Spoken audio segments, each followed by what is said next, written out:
This is not acceptable.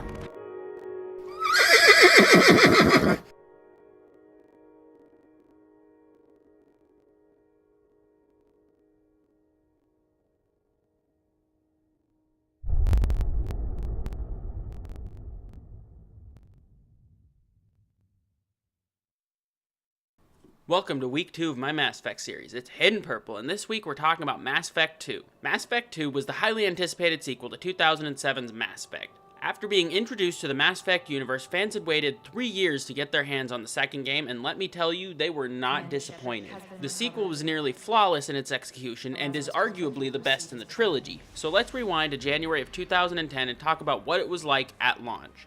When players finally got their hands on the game, they were blown away by the new graphics and gameplay. It was a pretty big step in the right direction given how inaccessible the first game was to non-RPG players. The shooting was much more satisfying and the graphics were leagues above its predecessor. Though BioWare did water down the RPG elements quite a bit to make the game more digestible to a wider audience. The player character had only 6 talent trees to choose from, and each squad mate only had 4 that you could level up. This lack of options for each squad mate was balanced by doubling the size of your crew. So you still had options when it came to squad mate powers, and it encouraged you to play with more of your crewmates rather than choosing your 2 favorites and playing with them during every mission. The graphical update was a huge improvement, but it wasn't executed perfectly. The changes in the way your character interacted on a technical level with the environments made a few clipping bugs where you might wind up suspended a few feet above the environment and be unable to move, forcing you to reload your most recent save and sometimes restart an entire mission. There were also a handful of visual bugs with the character models, but these were all minor issues and were pretty rare, making it easy to overlook them and go through an entire playthrough without experiencing any of these bugs. The traditional gear menu of Mass Effect 1 was also scrapped to make room for the new gear system. In Mass Effect 2, you only have a handful of weapons and you can only change that at the beginning of the mission and at weapons lockers that are scattered throughout some of the missions. One issue that I had with the system is that whenever I picked up a new weapon, my Shepard would automatically equip it, which was annoying in all of my subsequent playthroughs as I already knew exactly which weapons I liked. This feature did encourage experimentation in a player's first playthrough, but after that, it was just annoying. Fortunately, it was balanced by the devs. They put a weapons locker near any spot where you'll pick up a new weapon. For example, when you pick up the Tempest on Haestrom, if your character uses SMGs, you'll be forced to use this weapon until you get through the barricade blocking your way, allowing you to switch your weapon. Which brings me to the weapons system in Mass Effect 2. In Mass Effect 1, you had one weapon of every archetype equipped at all times, which was annoying if you weren't trained in those weapons. Trying to cycle through weapons to get one that you can use could be a little risky in the heat of battle, but in Mass Effect 2, they fixed this by not allowing you to equip any weapons you're not trained in. Using weapons in Mass Effect 2 is also much more satisfying than in Mass Effect 1. The sound design and gunplay was much more intense and felt much better than in its predecessor. The inner loop between the haptic feedback, visual design, and sound design made it feel like weapons had heft. This combination of design choices made the gunplay feel so much better than in Mass Effect 1. They also changed weapon mods. Instead of having specific mods for each weapon, you can now research universal weapon upgrades for each weapon archetype, and this bonus is applied to all weapons in that class. Ammo types were given an upgrade as well, so that instead of being applied in a weapon menu, they're applied on the fly on the battlefield. It takes up one of your power slots and isn't available for most classes, but if you have squad mates with ammo powers, like Jack or Jacob, you can max the tree out and make it so that the ammo bonus applies to the whole squad. These squad ammo bonuses don't have the same kick as applying the bonus yourself, but it's a good option if you don't want to play a soldier. Biotic and tech powers also really came into their own in Mass Effect 2. The Vanguard and Infiltrator in particular saw some pretty serious upgrades to their available powers. The Vanguard got the Biotic Charge ability, which allowed them to dash across the battlefield and slam into an opponent and engage that opponent directly. The Biotic Charge is extremely fun to use and is honestly one of the most enjoyable and unique Biotic powers in the game. The Infiltrator saw the introduction of the Tactical Cloak, which allowed them to disappear and quickly line up devastating sniper shots or get out of troublesome situations. Given that they have a lower overall health than the other classes, it's an extremely useful ability and can be used to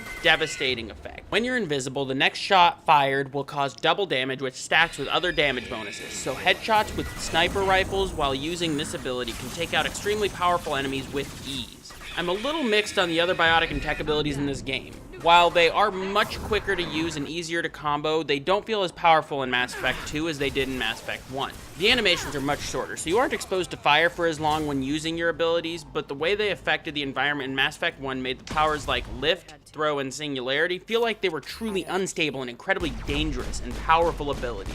In Mass Effect 1, there were dynamic objects placed around the room, like desks, vases, and other decorations that would go soaring around the room every time you fired off an ability, and you didn't get that sort of visual response with the abilities in Mass Effect 2. Granted, abilities like throw on unarmored thralls were pretty satisfying, but they still didn't seem to have that same oomph. That said, the abilities in Mass Effect 2 were much more accessible and had much more impressive visuals. Adding the bolts for tech and biotic abilities so that you could curve them around cover and all of the other behind-the-scenes changes to the powers made them a much more viable option in combat. Everything considered, there was a huge net improvement in the gameplay between Mass Effect 1 and Mass Effect 2. I'd say the biggest issue I had with the game was the lack of the Mako, which they tried to make up for with the addition of the Hammerhead, but exploring in the Hammerhead was never as gratifying as making discoveries in the Mako. I remember one Hammerhead mission where you had to fight your way through waves of Geth to acquire a Prothean computer, and it felt like BioWare was trying to recreate the discovery of the Prothean computer on Elitania in Mass Effect 1, but it felt manufactured and didn't have the same effect. If the Prothean computer had been a hidden secret in the Hammerhead missions rather than a focus of a mission, I think it would have been a much more effective discovery, especially given the incredible atmosphere of the ruins in which you find the computer. This leads me to the story in Mass Effect 2, which does not disappoint. Mass Effect 2 is everything you'd expect from BioWare in terms of writing and more. The cast of characters in Mass Effect 2 is huge, giving you 12 teammates to talk to and learn about, each one having their own story to tell that fleshes out the Mass Effect universe even further. Mass Effect 2 gets down and dirty, talking about the inhumane experiments that Cerberus had performed on human test subjects like Jack. It goes deeper into Asari culture, giving you a new window into the Asari via the Justicar, Samara, or her daughter, Mordin, if you choose to spare her and let Samara die in Samara's loyalty mission. You learn about the death of the Drell homeworld from Thane and how the Hanar saved their species from certain extinction. The living universe from Mass Effect 1 is fleshed out even more in Mass Effect 2. Of all the characters you can recruit in Mass Effect 2, though, the one that always stuck out for me was Mordin Solus. His story is one that is more than worth hearing, and if you take the time to talk to him, you learn how versatile he is. You learn his past, his history, and his hobbies. In one conversation, you might learn of his work modifying the Krogan genophage and the moral implications that had for him as a doctor, and in another, you'll hear him sing a Solarian version of a song from a classic musical by Gilbert and Sullivan, The Pirates of Penzance. I am the very model of a scientist Solarian. I've studied species Turian, Asari, and Batarian. I'm quite good at genetics as a subset of biology because I am an expert, which I know as a tautology. My xenoscience studies range from urban to agrarian. I am the very model of a scientist Solarian.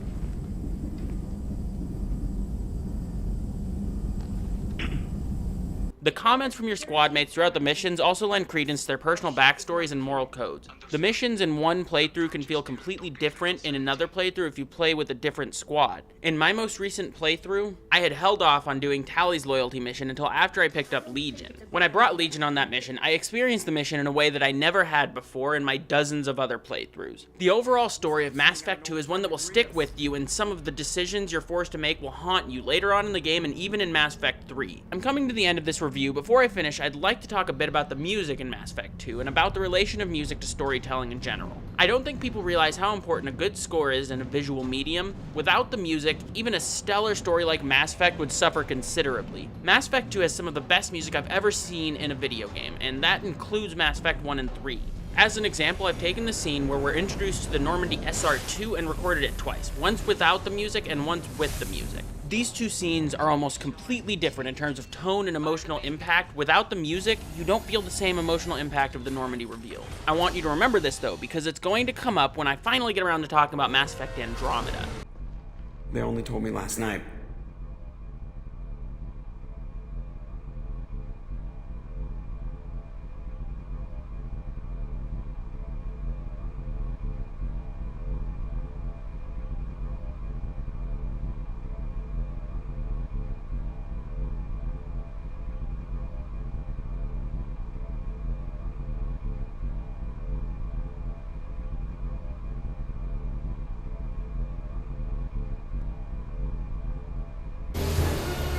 They only told me last night.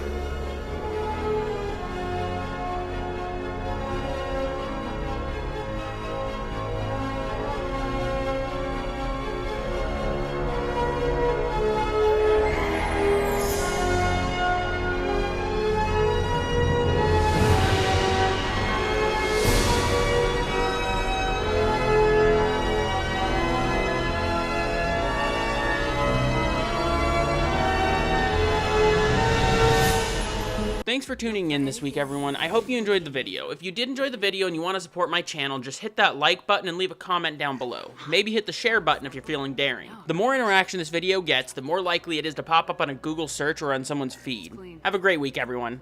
I should go. Sexual activity normal stress release for humans and Turians. Still, recommend caution. Warn of chafing.